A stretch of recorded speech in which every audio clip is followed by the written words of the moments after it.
Robbie Ryan first decided he wanted to become a cinematographer after commandeering his father's Super 8 camera at the age of 14 to shoot a short film. His record behind the camera includes working with a range of esteemed directors who have been drawn to his adaptability as well as his eye for using natural light in a stripped-down, textural style, which provides an authentic representation of characters on the screen. In this video, I'll take a closer look at Ryan's approach to photography by going over his philosophy on creating images and the gear which he uses to do so. This video was made possible by the fans on Patreon. If you'd like to support the channel and get early access to these videos, please consider supporting by following the link in the description. Ryan was born in Ireland. After finishing school, he attended an art institute where he took a course on cinematography. After graduating, he headed to London where he began working in the film industry. He's worked on a selection of projects such as commercials and music videos for Daniel Wolf, but is probably most known for his work on feature films for directors such as Ken Loach, Andrea Arnold, and Noah Baumbach.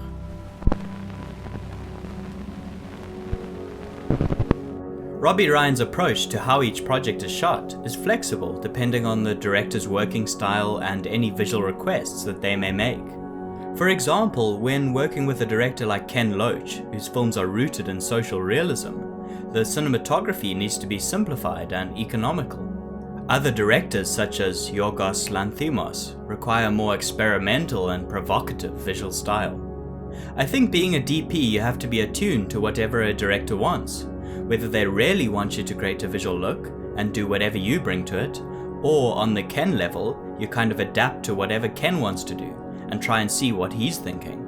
He's been doing it for so long now that he kind of has a set approach to making a film, so as a DP you sort of slot into that style.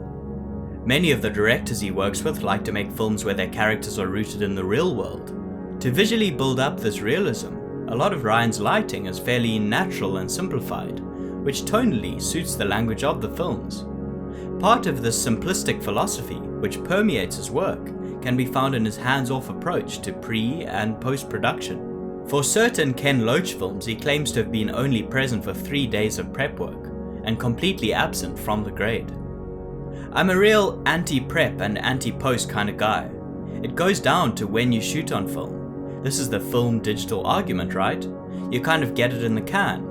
You've done it, you've shot the thing, and if you shoot film for what film is lovely for, you don't need to do a heck of a lot to it in post. All you're really doing is balancing it and giving it a tiny bit more contrast. His preference for shooting on film stems from his principle of simplicity. As the look when shooting on film is baked into the negative already, it minimizes the amount of post work required, whereas having a digital image with tons of information in the file opens up the amount of ideas about what is possible after the image has been shot. He finds the texture which is inherent to film visually pleasing and natural. Part of being able to get away with minimal prep also comes down to his approach to working with crew. He's a big proponent of finding crew members who he trusts, delegating them the work, and then relying on them to deliver. One such crew member he frequently collaborated with is colorist Rob Pizet, who he entrusted with the grading of many of the films he shot. His preference for simplicity and naturalism also comes through in the way that he lights. He enjoys working with natural light and likes to use it as a starting base, only choosing to supplement it with sources if it's necessary for lighting continuity in a scene or to elevate the light which occurs naturally. He likes subtly backlighting characters and has a preference for shooting locations where light falls behind the characters in frame. The quality of his light is usually soft, like that of natural ambient light. This can be achieved by bouncing light, putting it through diffusion, or by using softer sources with more spread, such as LEDs or Kino flows. He did this on The Favourite. For period accuracy and a natural ambient lighting look, The Favourite was shot with almost no artificial lighting, and extensively used the light which naturally fell through the windows of the set. Certain night scenes, however, did require added lighting to have enough exposure to be able to shoot. For one night dance scene, Ryan used a blanket light from Kino Flow, which was rigged overhead to provide a soft, ambient fill The blanket light comes in a 6x6 foot size and features extended KinoFlow tubes rigged to a frame with the silk in front of them. Their large area, as well as the layer of silk diffusion, produces an evenly spread, soft glow.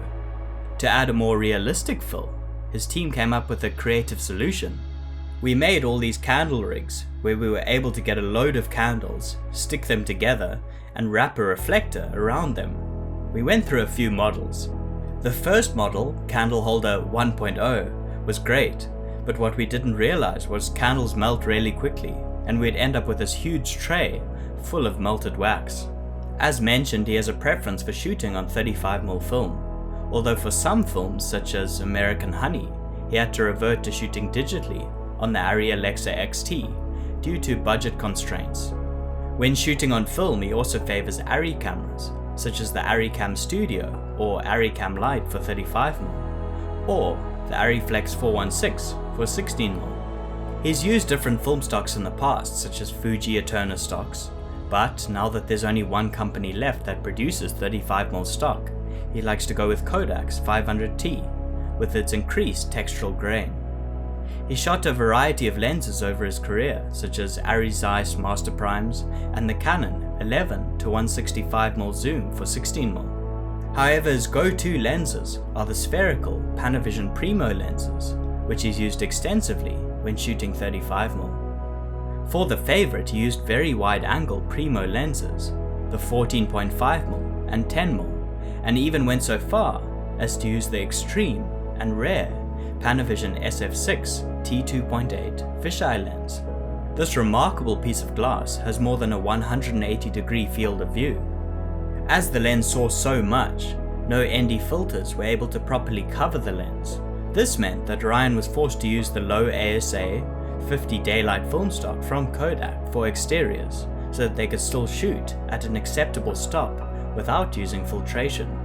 True to his simplistic approach, he often sticks to traditional grip rigs such as a tripod or a dolly with a fluid head. He likes to operate the camera and will go handheld to inject an energy and motion into the image if the story warrants it. He'll also use a Steadicam on occasion, or a gimbal rig such as the robust double helix, which is able to take the weight of a heavier 35mm film camera when he wants a stable tracking shot with actors. Robbie Ryan's approach of being adaptable enough to suit the needs of the different directors which he works with has made him a popular contemporary cinematographer in the world of features. Despite this adaptability, he has also drawn directors who appreciate the style which he brings to the table, such as his use of film, naturalistic lighting, and stripped-down, textural visuals. It's his philosophy on images, combined with his technique, which has endeared him to directors who favor capturing social realist stories. Although his passion for being on set and creating images started at a young age, it still continues on to this day. I hope you enjoyed this edition of Cinematography Style. I'd love to hear your thoughts on the video, along with any suggestions for future DPs you'd like to see featured. Until next time, thanks for watching and goodbye.